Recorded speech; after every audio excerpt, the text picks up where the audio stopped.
Iran's attack is a severe and dangerous escalation. There will be consequences. Our defensive and offensive capabilities are at the highest levels of readiness. Our operational plans are ready. We will respond wherever, whenever, and however we choose. What we're starting to see with the responses from Hagari, we've also seen some from other Israeli officials and other Iranian officials, senior ranking people I'm talking about, that everything looks to me like it's trending in a complete downward spiral.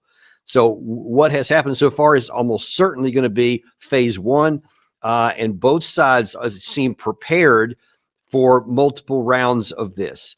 Netanyahu said that Iran has made a big mistake, and he was emphatic, and they will pay for it. Now, that was echoed actually by his foreign minister, who released this statement earlier tonight. Foreign Minister Katz ordered Israel's ambassadors around the world to convey to this message that Israel will respond to the Iranian attack with severity to protect its citizens. You notice that word there because you're going to see it again in a minute.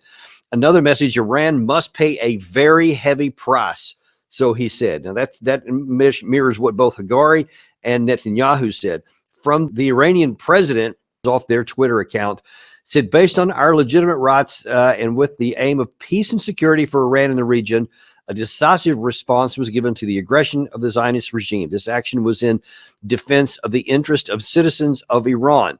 Let Netanyahu know that Iran is not a belligerent, but it stands firmly against any threat. This is only a corner of our power.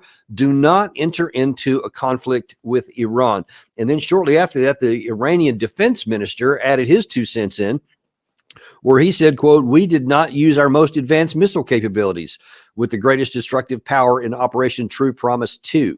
If the region is exposed to escalation and war, we will deal with it more severely. There's that word again, in the coming weeks. The Revolutionary Guard's operation is legitimate and in accordance with international laws. One of the things I've seen so far, now I've been on a couple of X spaces tonight that have people from both sides of this that's talking on Mario Nafal.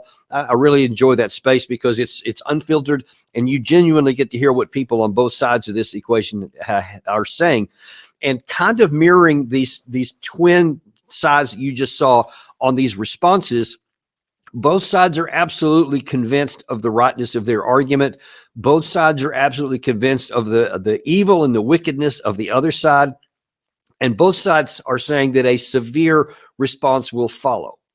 Now, when the Hagari clip that I played at the beginning, he said something that our operational plans are set and they're ready to go. Now, to me, that seems to corroborate something that I've been saying and fearing for quite some time, that this was a planned operation by Israel, that they have been trying to draw fire out of Iran so that they can draw the United States in. If this was an unexpected blow, you're not going to have operational plans set mere hours after the event happened. It takes time to put together something like that unless you're prepared for it ahead of time. So it depends. It'll wait to see when Israel is going to respond. But given the language used by a number of officials and many of the people I've heard on some of these different venues that I've been on here, I think something really big is coming. Now, an idea of what that might be was given to us in the Wall Street Journal.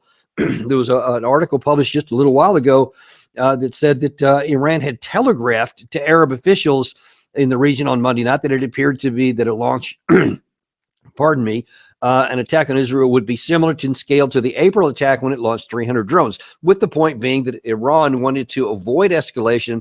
So they wanted to do something to show that they would strike back. But and to this point, at least what Israel is reporting, is that there were no casualties, maybe one, and somebody else got hurt running away or so. But these missiles, and you've seen the video, Gary has shown that before. Maybe you can pull some more up. A lot of these missiles went through the Iron Dome system and the Arrow system and the other air defense systems that Israel had, and a lot of them struck their targets. So Iran has shown that Israel is is vulnerable to these missiles. Now, Israel for itself is claiming that, all these missiles that you saw hitting, they just hit out in the middle of nowhere because we didn't shoot at them and we knocked down everything that we shot at. Now, who can say what's true and what's not? because I do know that the Iron Dome and the Arrow system, et cetera, do have sophisticated capabilities to where if it calculates a missile is going to land in open space, then it won't waste an interceptor missile and will let it hit the ground.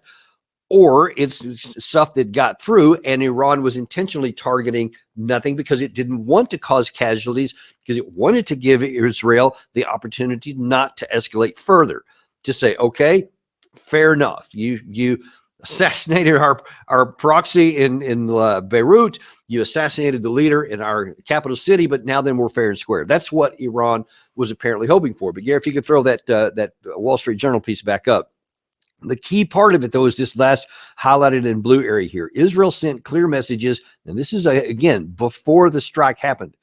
Israel sent clear messages back to Iran that it would respond to any hit on Israeli territory, no matter how small or large, and that it didn't matter if there were casualties or not. The official said Israel specifically said it would directly hit Iran's nuclear or oil facilities, they said. Now, listen, here's where it's going to get really dicey.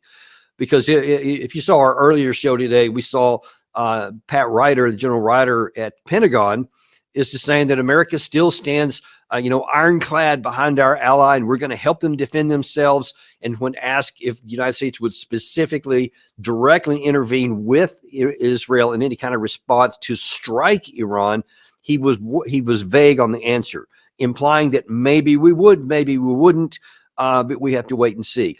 But once this happens, especially if Israel does make good on that report, if that's true, and they hit an Iranian nuclear facility or energy facility, because that's their literal lifeblood to their regime, their oil revenue. Without that, their whole economy could just be gutted.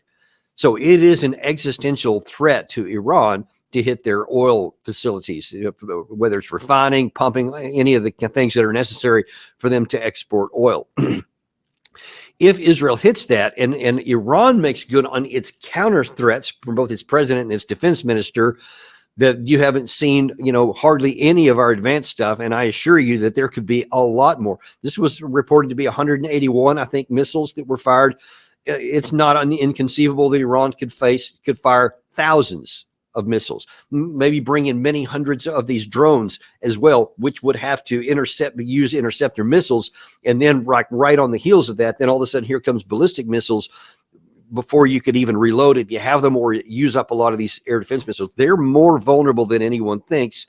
And that's even if it only came from Iran. If Iran also had a devastating response in association with any missiles that are still active from the Hezbollah side or from the Houthis in Yemen, that could absolutely overwhelm the Israel's defense system. So they're very vulnerable. That's one area. So it's just in Israel's security alone. If it goes too far, then it could be a real problem for Israel. But even if Israel makes good on its threat and somehow Iran doesn't strike back in that way, by taking up their oil revenue, then you again lower the risk or lower the threshold for them to shut down the Strait of Hormuz. And if you think that the price of goods is high now, and if you think the price of oil is high, although it's a little bit lower than it has been, that's nothing compared to what would happen if the Straits of Hormuz were shut down. Already, I saw that the price of oil shot up like 5% today just on the news that's happened so far. If that should happen, it would be shockwaves throughout the global economy, because the price of oil is a global commodity, and there's so much of the oil from the world is transported through that stuff, it would send it through the roof. I won't predict what it could go to, because that's notoriously hard to do, but it would be a lot, and it would be high. And then it would be very, very costly to undo that. Then you would have to get probably the U.S. Navy involved to try and clear the mines, and that would put us in direct line of sight with anti-ship cruise missiles and other kinds of ballistic missiles that Iran has, and would make our ships vulnerable, because now then you're talking it's just a war. And of course, as you also see, Gary, if you can put up that full screen, if you still have it up there, of our force disposition in the area. Look, we've got so many troops that are vulnerable without this, and all of these are in the range of Iranian missiles. So everybody needs to be really careful here, because there is a lot at stake, and so many emotions that are going on, right? And both sides are so strongly convinced that they're right and the other side's wrong, that they're good and the other side's evil. And I just hear so much of that. So far, nobody's been deterred by what's happened so far, and I don't see any evidence that anyone is deterred about what could happen next. It's like both sides think that I could take this action here and it's going to hurt the other side, and then they're going to back down. But if both sides are saying the same thing and they're very resolute, you see where this could spin out of control really, really fast. And that is my great concern, is where I think we are at the moment. And really, I think the only thing that can prevent this from completely going out of control is the United States. And this is the one opportunity that Biden has to really, really rein this in there, because he has the power to put the curtail on Israel. Because if he doesn't put any constraints on Israel and Netanyahu acts according to what he said, then this thing is going to get much bigger and could absolutely spiral out of control. And there's no guarantees that you wouldn't get other Arab regimes involved, especially if the cost becomes really high on other Arabs, or even that Russia might not get involved because of their relationships with Iran. It's an assumption that none of those things would happen, and it's not a safe one. Because when you start getting a lot of emotions involved, a lot of anger, and a lot of destruction, people start making different decisions that they wouldn't make otherwise. And that's why it is so crucial that you not even start down this spiral before things get out of control. Right now, there's still the possibility. And one potential way that Biden could do this to mitigate against the political issue of him, making this decision, which would be very unpopular in the United States because no one is thinking rationally. There are a few people that are talking about the things the way that I am and recognizing the danger of going down that path. They just say, no, we have to support Israel. You have to do everything they ask, or you're taking Iran's side, whatever. They'll say all kinds of stuff. And of course, given that the presidential election is coming up, there's a vice presidential debate this very night, as a matter of fact. So I'm sure that's going to find a place in there too. But what Biden could do is to take a page from Obama. In 2013, Obama had kind of put himself into a corner where he was going to have to use military force on Syria because of an alleged use of chemical weapons in there. But it appears that he didn't want to do it, but he didn't want to take the hit of just deciding not to or looking weak. So instead, he said, hey, this is a potential for a military conflict, so we have to get authorization from Congress. Let's have a debate about it. And so he put it to Congress, and the people spoke. They said, no, we don't want any war. We don't want any more conflict. I mean, Afghanistan was still going on. There was already still problems in Iraq at the time. We didn't want to spread it out any further about that. Biden could do the same thing here. There is a path to where, if he's wise about this, that he could throw it to Congress and say, you guys make the decision. So now he's, punted this political football over here in a way that can still avoid the worst of the outcome. We'll see if that ends up happening. I don't have much confidence that he would do it, but there is a path.